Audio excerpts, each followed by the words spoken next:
Okay. Test. Hello, everybody. As you can see, it's a little yucky out today. It's cold and yeah, it's just kind of yucky. I'm still really getting used to seeing myself. I was having, honestly, a really hard time last week after I uploaded my episode, because it was my first one with a video recording, and I'm just recording it literally on my MacBook so I can see myself. And it's just, I don't want to say it's harder to be vulnerable, but it's just there's another aspect to it that feels even more vulnerable. It was easier for me to be vulnerable and share what I needed to share when there wasn't the video component. And now that the video component is here, I still am being vulnerable, but it just makes it feel that much more vulnerable. And I just feel a little bit more exposed. And I know it's just going to take some getting used to. I'm just not used to being in front of a camera like this. But yeah, I was honestly just feeling really off last week. I was just I don't know, I uploaded and I was just feeling really self-conscious and stuff like that. And honestly, I feel this past week I've just kind of felt off spiritually and just in my relationship with the Lord. Just because I don't know. I think it's because I'm not in a routine right now. But it was when I first got here, I was really focusing on setting everything up and, going to the store to get what I needed to finish setting my place up and hanging stuff on the wall and just making it my home, And now that has been done, I felt I was just kind of okay, now what type thing. And I've really just used it as still definitely resting, but also exploratory a little bit too of the city and things to do. But I'm also just I don't want to say feeling overwhelmed, but I'm just so ready to get I'm so ready to find my community here. And yeah, even though it hasn't been 2 weeks, and I just got to remind myself it's all in God's timing and I got to be patient with it. But yeah, the just being thrown off of my routine and things like that. I just have just felt far from the Lord, I would say. I mean, when I was in Fredericksburg, I had my set routine and was really good at sitting down and spending time with the Lord, and whatever that may look like, if that was reading my Bible or just meditating with him. Just, I was really good at keeping that routine of just coming to him and spending time with him. But when I got out here and I felt I was really preoccupied with getting myself set up and stuff like that, and then I felt myself just instead of going to him to decompress, I was spending a lot of time on my phone. A lot of time. It'd been a while since I've spent that much time on my phone. And I'm sure that also has contributed to how I've been feeling mentally too. I think it's just a combination of things, But yeah, so I've just been feeling a little bit off spiritually this week. Just really trying to get back into those moments with the Lord and spending genuine time with him. And it's I still go to him and still pray to him throughout my day, but it's more those moments of intentional sitting down. This is time I'm going to spend with you. And I was just really missing that aspect of our relationship. But yeah, and then I also on Friday night went to, it literally came up on my Instagram like 2 days before, and I was like, okay, I'm going to go. But it was this guy called Rave Jesus, and it was just EDM music, but EDM music focused around the Lord. So I was like, okay, like I'm going to go. Like this seems like it would be right up my alley. So I went, and it was a lot of fun, but it also had me really getting in my head a lot. I didn't know like the worship songs that he was remixing necessarily, and yeah, I just kind of like felt out of place just cuz like I don't know. I didn't grow up listening to worship music, and I've just haven't really connected with the, like, I just personally I just don't really connect with the Lord that way. And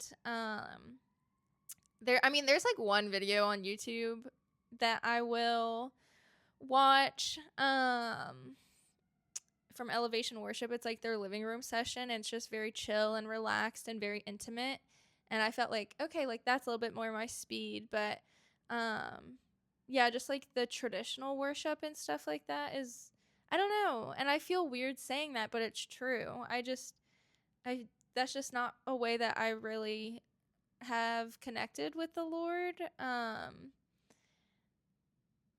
And just because I felt a little out of place with that, I was really getting in my head of like, well, what does that mean about my faith? Like, just total anxiety and OCD about it. And I've just been like, honestly, I've just been in my head a lot the past week, just because like I've felt disconnected to God, and then I got in my head about that, and just like, yeah, and I think just being out of a routine too. But and then just still the unknown, like kind of looming over my head a little bit too. But yeah, I feel like over the weekend, have started to like get back into that intentional, like sitting down, reading my Bible, reflecting, meditating, that kind of stuff. And I'm just trying to be patient with myself and, remind myself it's just baby steps. And it's not that I was like doing, I think I just need to honestly give myself grace that I am out of my routine, and things aren't going to look like exactly what they looked like when I was in a routine in Fredericksburg. But yeah, so yesterday at Mass, the gospel reading was from Matthew, and it was on the Beatitudes. And the priest went into this, in his homily, he went into like, he picked them apart and kind of like went into depth a little bit about them, of like what they mean, like what each one means specifically. And it's funny because, again, shout out to the Hallow app. I ended up I've been listening to the Beatitudes here and there the past few weeks, because they have it just being read through on there. So I've been listening to it on there. So I was like, okay, like this is something that I've been like getting kind of familiar with. And then it was crazy too yesterday at Mass. Like every song they played, which they don't normally do this, but they were singing the Beatitudes for, well, it wasn't every song, but I know that it was like during the collection they did the Beatitudes. There was another time they did it too. But it was just like I was hearing the Beatitudes a lot, more than just that one time in the homily, in the Mass reading, in the gospel reading at Mass. And yeah, so I came home and just reflected on it some more. And actually, I could feel the Lord like really wanting me to do like a deeper dive with it. And I hadn't done something like this before, but I literally like wrote down each beatitude and like talked about how I felt like that, my reflection on it, and like how that specific beatitude like applies in my life, if that makes sense. So what I thought we could do for today is I'm going to read that little section. It's from Matthew 5. And then this is going to be really vulnerable. But I'm going to read what I journaled yesterday. Yeah. It's very personal. But I can feel the Lord wanting me to share it with you guys.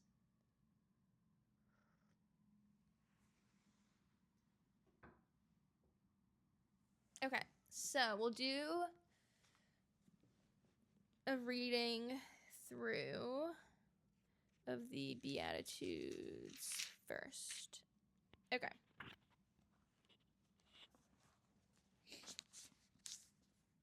So this is Matthew 5, verse 3 through 10. God blesses those who are poor and realize their need for him, for the kingdom of heaven is theirs. God blesses those who mourn, for they will be comforted. God blesses those who are humble, for they will inherit the whole earth. God blesses those who hunger and thirst for justice, for they will be satisfied. God blesses those who are merciful, for they will be shown mercy. God blesses those whose hearts are pure, for they will see God. God blesses those who work for peace, for they will be called the children of God. God blesses those who are persecuted for doing right, for the kingdom of heaven is theirs. So what I did last night was just reflected on each one of those. So I'm going to read you those reflections. And I feel like this is going to be a lot of reading. So audio-wise, you'll be okay, but hopefully it's not too boring if you're watching. Okay. So, first beatitude. God blesses those who are poor and realize their need for him. I only have what I have in this life because of you. It is hard to imagine that I used to attempt to live this life without you being the center of it. Not only have I needed you for only a moment, but I need you in every moment. Number 2, God blesses those who mourn. My first thought with this one is grief of losing mom. But not only have you sat with me and comforted me through losing mom, but also mourning because of the fallen state of the world. Mourning the way I've been impacted specifically by mental health and how that is my cross to bear in this lifetime. Number 3, God blesses those who are humble. And then I'm going off the translation of my Bible, which is the NLT translation. But the translation that they read in Mass yesterday was, rather than the word humble, the word was meek. Yeah. I know that I have what I have purely because of your love. Everything you have given me and done for me is purely out of your goodness. You don't owe me anything. I trust that you will provide for me because you're good, but that is a choice you have made out of your own free will that only has pure intentions. And little side note, when I was reflecting on that, I was like, it just really put into like perspective for me that it's truly a relationship between God and us. Like, we have free will and the Lord gives us free will, but he also has free will. And I think that was the first time that I was like, wait, it's like I've known this, but it was just like something clicked when I was writing this. And I was like, no, God does the things he does because he wants to do them and he chooses to out of love. And his intentions, because he's perfect, they're only pure and they're only good. Number 4, God blesses those who hunger and thirst for judgment. I relate to this one a lot, particularly in regards to our society being ruled by money, greed, and control. There are so many offshoots to this, but I'm particularly passionate about the structure of our society and how it goes against what you want for us.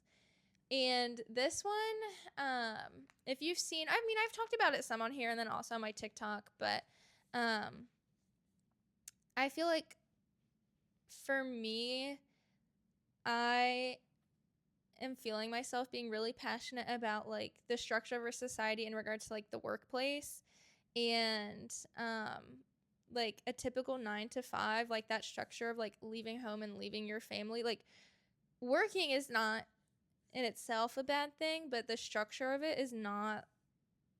This is not how it's supposed to be. We're not supposed to be burned out all the time. We're not supposed to be exhausted like this 24/7.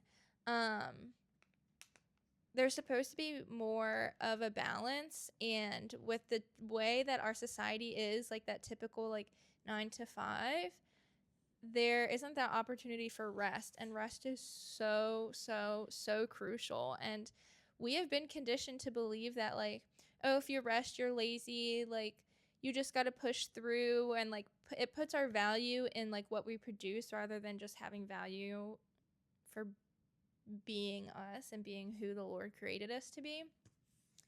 And I can just find myself, especially like, now that I have entered the workforce and have been 2.5 years into my career, I've just really seen like this is not the way the Lord wants us to live. And like there's more to life than this of just doing the same thing day after day after day after day after day. Like that is not how the Lord wants us to live. But yeah. But yeah, it's all rooted in just like money, greed, and control is what all that is rooted in. Number 5, God blesses those who are merciful. Okay, this one, as I'm literally writing down like each thought as they come up, just like as a precursor. Okay, I'm gonna start this over. Honestly, I feel like this is a weak area of mine. I have grown a lot in this area. I can feel my OCD kicking in, telling me I'm not doing enough. But as I've been sitting here, you have reminded me of ways that I have been merciful for others. Blessing bags, acknowledging the homeless, loving those in my life, even when they have hurt me. I just know that there can also be judgment in my heart, and I know that judgment comes out of an attempt to protect myself. For example, I can feel myself being judgmental towards others because of the way their culture has wounded me. Number 6, God blesses those whose hearts are pure. This one is also tough for me because no one has a completely pure heart due to sin.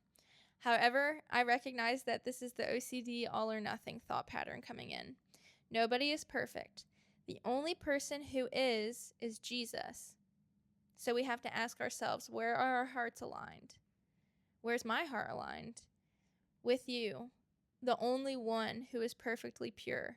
Your purity fills my heart. I loved that when I was writing. That was just so Holy Spirit when I was writing this and like going through this. Yeah, I really love that one. And just kind of like how he wrote through me. Number 7, God blesses those who work for peace. And I said, this one makes me think of number 4. And number 4 was, God blesses those who hunger for thirst and judgment. And I said, this one makes me think of number 4 because right now our society is fueled by greed and control, which does not lead to peace. It leads to never being satisfied and exhaustion. But not only does this mean peace on a larger scale, but also on a smaller scale in our personal relationships. This doesn't mean to be passive to keep the peace, but rather to be open and honest. And number 8, God blesses those who are persecuted for doing right. This can look like receiving judgment from others for living a faithful life and your lifestyle choices because of following Christ. The first one that comes to mind for me is saving sex for marriage, but it can also be on a larger scale too. Think of the apostles. So with this one, like, the world tells us, like, why would you do that? Like, you need to know what it's like before you married someone, like when it comes to sex before marriage. And like we are going to get a lot of pushback from the world for that. And that's just like the first one that popped into my head. Because the Lord tells us to do that, and that's the right thing to do, but we're going to get a lot of pushback for that. And then it also made me think of, like, on just a larger scale, like with the apostles, like preaching the word of God, but then that ends up in them being executed, or even like Jesus. Literally, he did not do anything wrong. He was literally perfect when he was here on earth, and he was still persecuted for doing the right thing. So yeah, I know this episode was just, I don't know, a little, I don't know if I want to say random, but it's just really like an insight into like what this week has been like, still just getting settled in, and yeah, just like how I feel like the Lord has really been speaking to me through these Beatitudes and just focusing on Him.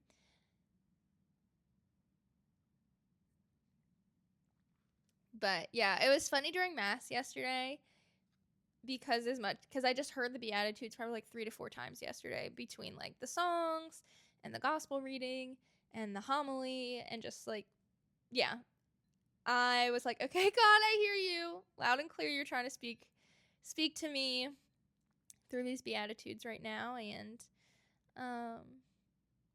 yeah, so that's all that I have for today. Oh, also, I don't know, I think right now, with just wanting to like explore the city and like take advantage of my weekends right now, I think I might start, at least during this in-between period, recording on Mondays are going to be my recording days. And then once the Lord does what He wants to do in my life with making income in some capacity,